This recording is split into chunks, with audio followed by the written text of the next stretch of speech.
This afternoon, I thought I would talk a bit about the role of faith in our practice.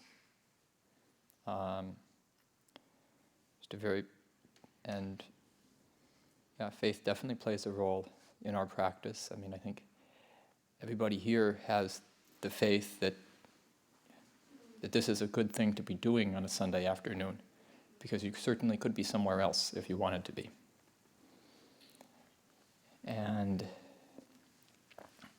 it's useful to reflect on what the origins of faith are, what its nature is, and where it leads.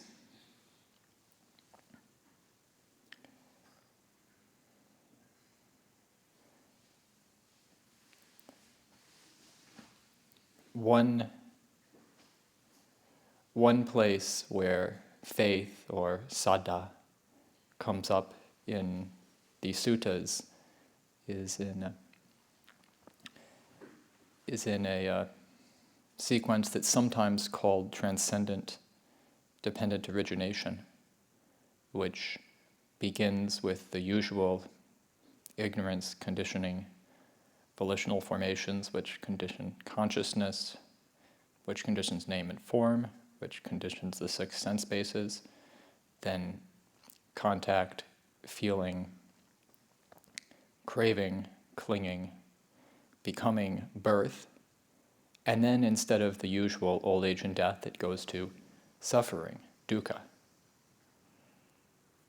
And that's the first half.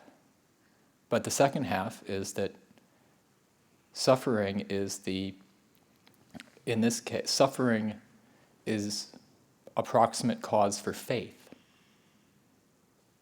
And then faith in turn is approximate cause for gladness, which is in turn a proximate cause for rapture, and in turn tranquility, happiness, sukha,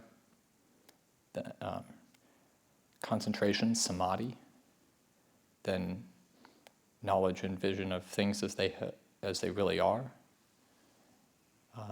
Then from there, disenchantment, dispassion, liberation, and the knowledge of the destruction of the taints. So this is a pretty complete teaching, as it goes from the very beginning of the problem to the very end of the problem. And right in the middle is suffering is approximate cause for faith. And certainly suffering can cause all kinds of other things besides faith. I think in a different passage, the Buddha says there are two potential results of suffering. One is bewilderment and just beating one's breast and lamenting. And the other is search. Does anyone know a way or two out of this suffering?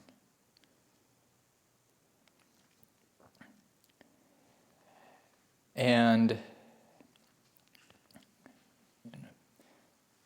also there's more than one kind of, many people are searching, but not everyone is, we're certainly not all searching in the same way. And the suttas divide searches into two types. And actually the Buddha, this is one of the relatively few cases where the Buddha reflects on his life before he was enlightened, before he left home. And he describes two kinds of searches: the noble search and the ignoble search. And the ignoble search is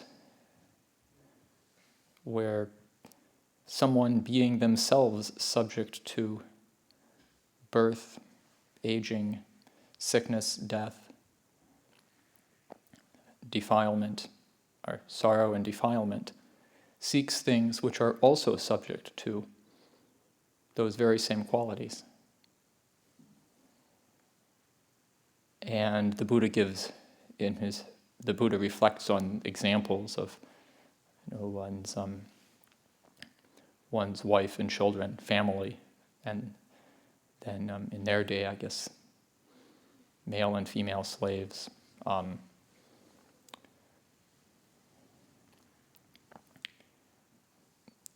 then all of the possessions and status items of his day, things like cattle and sheep, horses, or pigs, fowl, horses, mares, elephants, cattle, elephants, horses, cattle, horses, mares, gold and silver.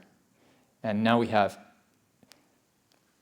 in 2,500 years later, there's a whole lot more things that one can seek that are still subject to origination and decay. But this is a rather powerful analysis. The Bodhisattva just recognized, I'm subject to these problems, and it would be ignoble for me to seek things that are also subject to those same problems. There's no way of escaping that way. So there's no final end of suffering there. But then the noble search is to seek the unborn, unaging, unailing, deathless, sorrowless, and undefiled, as supreme security from bondage, nibbana. And the Bodhisattva had this insight before he left the home life, and obviously something in his culture, upbringing, what he saw, must have inspired him. There's a legendary story about the 4 heavenly messengers, which in the suttas is ascribed to a previous Buddha. But the fourth heavenly messenger is a samana, and that's often the cause for the arising of faith. For myself, I can remember when I was a teenager, late teens, I was very, very interested in Gandhi, and one of Gandhi's many quotable phrases was "renounce and enjoy," and there's many pictures of Gandhi smiling in his dhoti, and he seemed to understand that. But Gandhi was killed 30 years before I was born, so I had no chance to meet him myself, and I didn't actually. So, on the other hand, I did meet Ajahn Amaro at Spirit Rock, and he happened to be leading a day-long on renunciation. And I can remember him just grinning ear to ear, talking about all the things that monks renounce and how this actually makes life simpler. And he obviously understood what renounce and enjoy means. And that was, I basically, after that single day long, monk was on my list of potential career choices. That was it. It's like, wow. And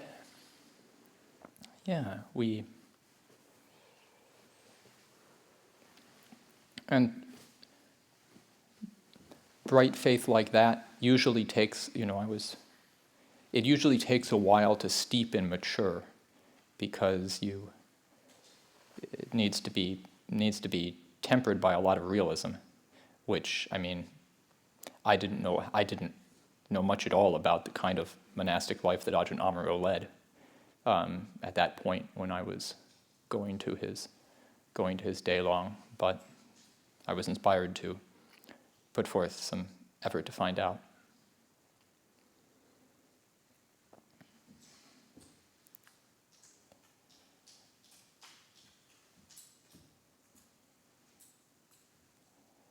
And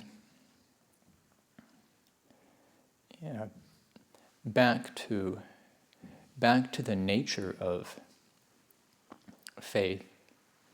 It's faith in Buddhism it's a bit different, perhaps, than faith in theistic religions. Although I can't say I understand all the nuances of every type of theistic religion. But it's in many ways a working hypothesis is good enough. You had the working hypothesis, that coming here on a Sunday afternoon would be a good thing to do. And that's enough to get you here. And in many ways, faith is, its primary role is to motivate action, motivate skillful action.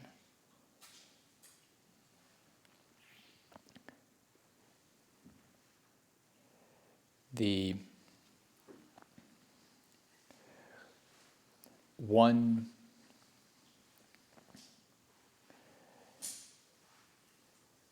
description of the kinds of things that it is useful to have faith in is the description of mundane right view. So this comes up repeatedly as one of two different definitions of right view. This is what it essentially is these are the views that it's very useful to hold if you want to really dedicate your life to the spiritual path. And so the aspects of it is that there is what is given, what is offered, what is sacrificed. There are fruits and results of good and bad actions. There is this world and the other world. There is mother and father.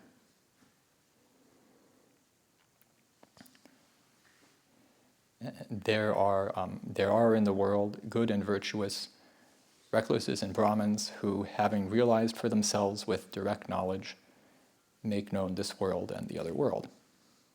And in some ways, actually starting at the end is a useful way to look at things, because that explains often why people have faith. As you see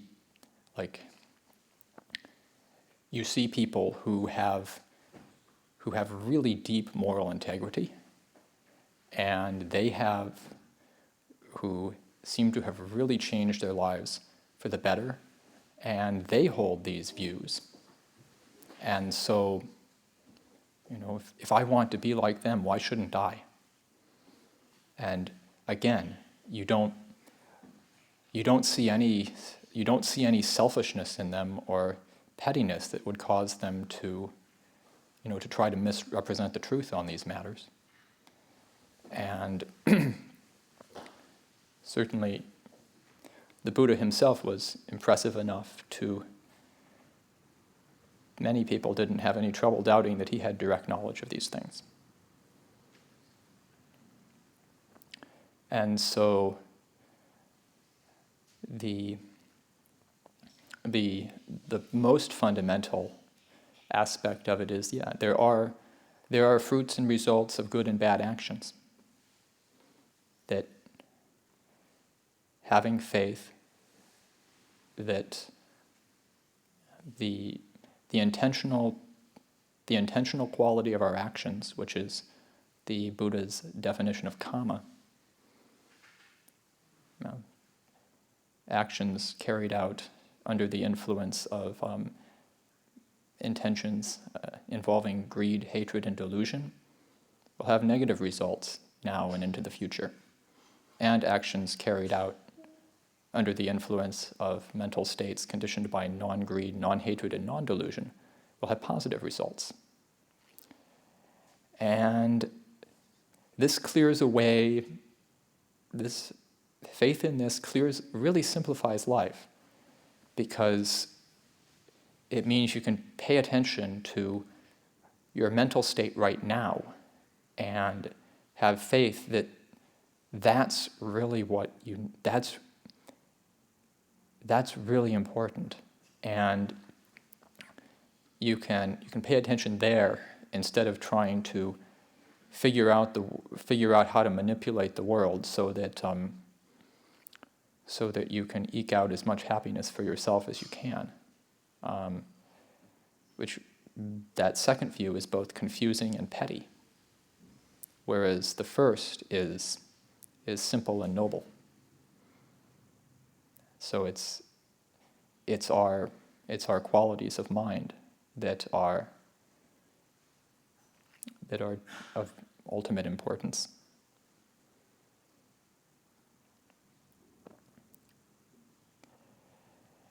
And then the other aspects of that, there is this world and the other world.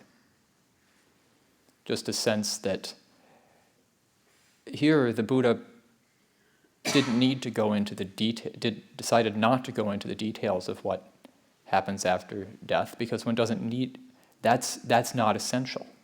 And one can get very much caught up in the details. But if you're really looking to dedicate your life to the spiritual path, it's essential to recognize that the results of what we do continue on after we die, and that in some way or another we experience them. But again, it's not so... And the Buddha here is just laying out the bare minimum, so he's not even making a statement about how many next lives there are or what the details are. Just that we shouldn't end our calculus of what will be of benefit for ourselves and others at death. And then also that there are mother and father.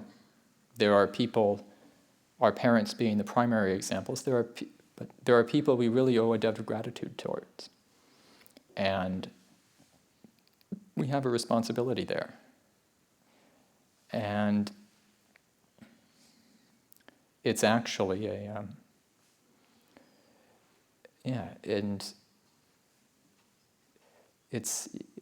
repaying our teachers' kindness is very important. And in some ways I think of, I mean, if I wasn't a monk, sort of the next, probably the next best thing I could do would be to really put my effort towards caring for my parents. That's just that sense of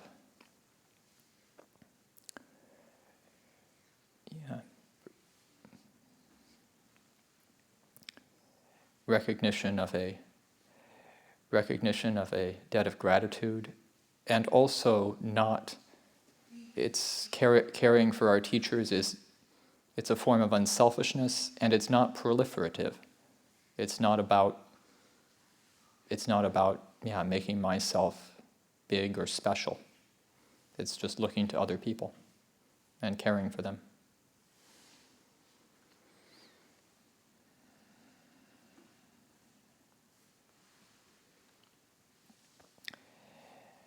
And again, I think many people aren't yet sort of looking for any sort of final solution to suffering, and the Buddha recognized that, and that's totally fine.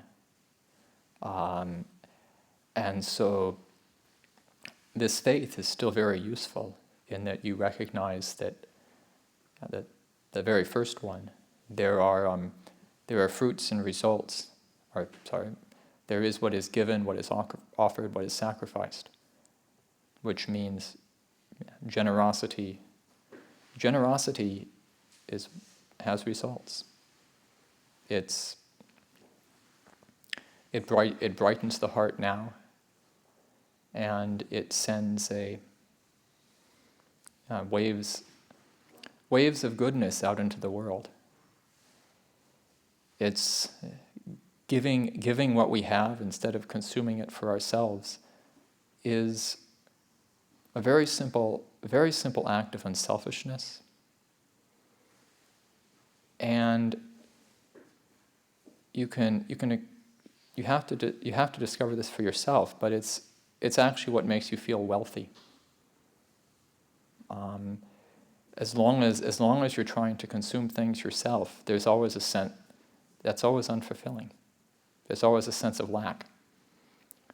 But when you can give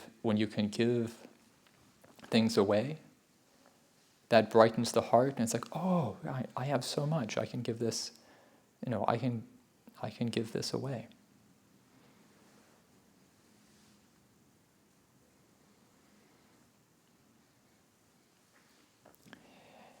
And then one of the highest forms of gifts that we can give is restraining our behavior so that we don't harm other people. This has very positive consequences for us. And another sutta describes how, for instance, one who refrains from taking the life of living beings, who refrains from getting others to take the life of living beings, who praises restraint in terms of killing beings and does not approve of acts of killing living beings. These qualities bring about, these actions bring about safety for innumerable beings. And similarly, again, that comes back, and that's what that provides safety for ourselves.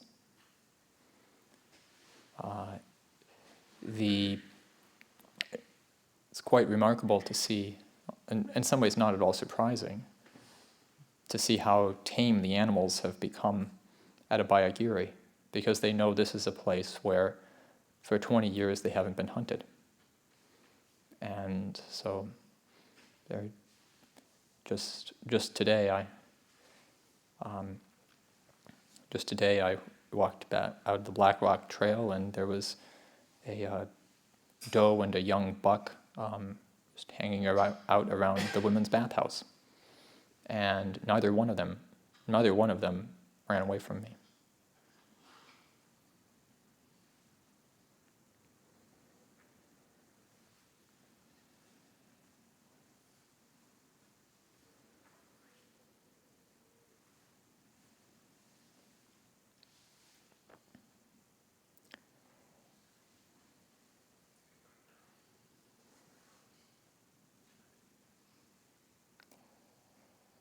And so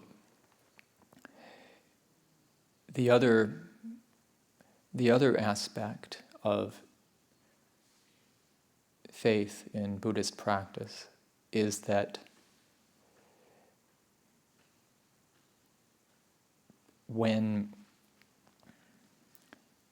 the goal, or the faith is a means to an end. It's not an ultimate goal in itself.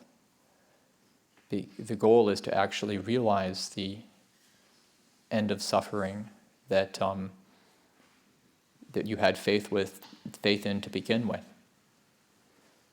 And this is something that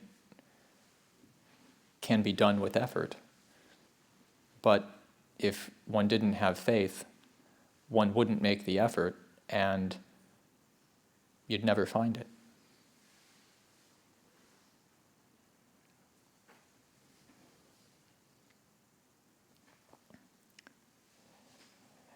So much of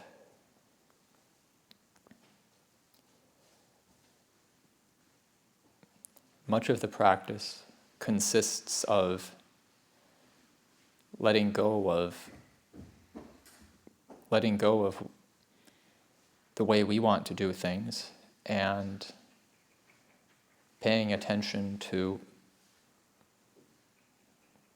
what the teachings are, and what the examples of our teachers have been, and how we can practice in that way.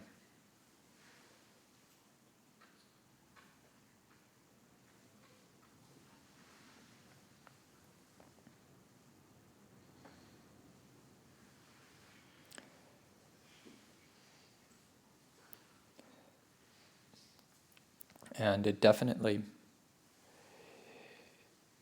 this isn't, I don't think the practice is easy for either lay people or monastics to sustain year after year. And so it's definitely useful to contemplate how to nourish the faith that we have, whether that's through listening to talks from the teachers that we respect,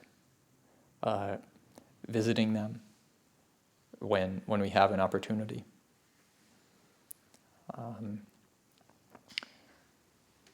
For us here, I think Luang Por Pasano has said that one of the advantages of living in a monastic community is that, when you're feeling down, it's most likely that there are other people who aren't, and vice versa. So we all sort of pull each other through a lot of stuff. And again, for the lay people, the opportunity to visit a monastery can be quite inspiring. And I just received an email today about someone who had come here to visit for, I think it was about 4 days, and was very inspired. She said she's already, just what she found inspiring was our morning work meetings, which for those of us who go to attend them day after day after day, they can get really boring and frustrating, because they're like, how much time do we have to spend figuring out where that truck key is? How much time does it take to split all this up and organize all this? But the woman who came thought that was very inspiring to see people to see how people cooperate like that. I'm not she may live in a bit of a community herself, and she said that we're already incorporating some of what we learned at Abhayagiri, and she brought back 5 Dhamma books from here that she's passing around. So it's inspiring. For me, I find the suttas inspiring. So I've been just reading reading chapters from the Samyutta Nikaya, and just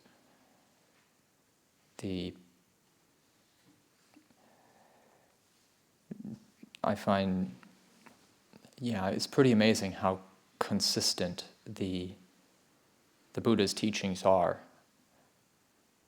and how focused they are on just two things, dukkha, suffering, unsatisfactoriness, and the end of dukkha. And the Buddha was very consistently would not answer questions that pertain to speculative matters, but at the same time was very clear about this is the path and that's not the path.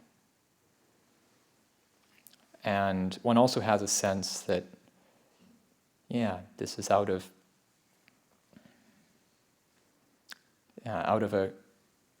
a mission of compassion. That was what the Buddha realized he could do for the world, is to explain this path as best he possibly could and try to clarify it as much as he could, because, almost all of us confuse it. And sometimes I think about this like quantum mechanics. Actually, it's very hard for someone who hasn't truly studied quantum mechanics in depth to actually explain it properly, or to understand, explain anything. As soon as you say something, it's probably a mistake. And this is because there's all sorts of things, of questions you could ask. The way we usually ask questions is not helpful for quantum mechanics. So many of the things we assume just don't apply when one is dealing with systems on those scales. And quantum mechanics is equally precise in what it does. It can predict the results of experiments probabilistically. So if you describe an experiment in sufficient detail, you can at least predict it, or again have the formulas, even maybe you can't solve them. But if you ask which way did that particle go, sometimes that's an unanswerable question. But you sure wouldn't, similarly, the Buddha's teaching is about suffering and dukkha and the cessation of dukkha. But if you ask, who is it that suffers? The Buddha, that's not a valid question, is the reply, at least in the context of dependent origination. And at least to me, that provides quite a bit of faith that the teacher of these teachings understood something, and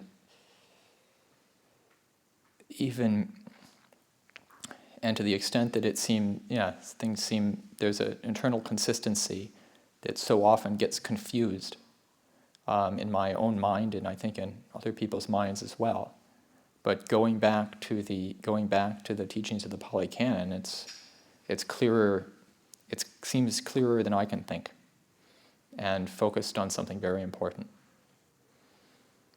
So I don't think everyone, not everyone reads the Nidana Samyutta and experiences faith and joy. And I remember when I got the Samyutta Nikaya, my parents sent it to me as a layperson. And I could read the chapters on verses, But when I got into the later chapters on more doctrinal subjects, I was just totally lost.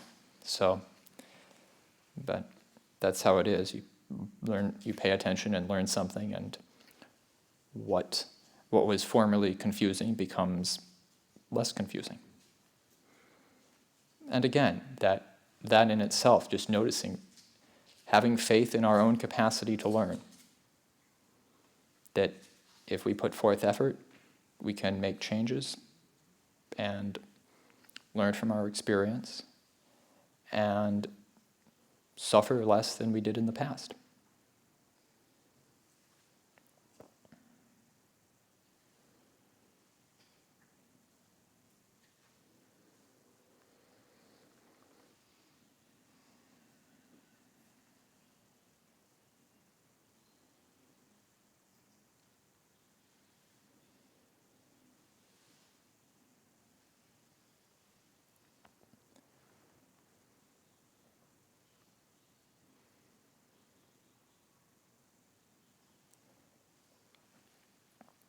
So, yeah, wishing that people do have the opportunity to learn and experience the fruits of this practice. So, I will leave it here.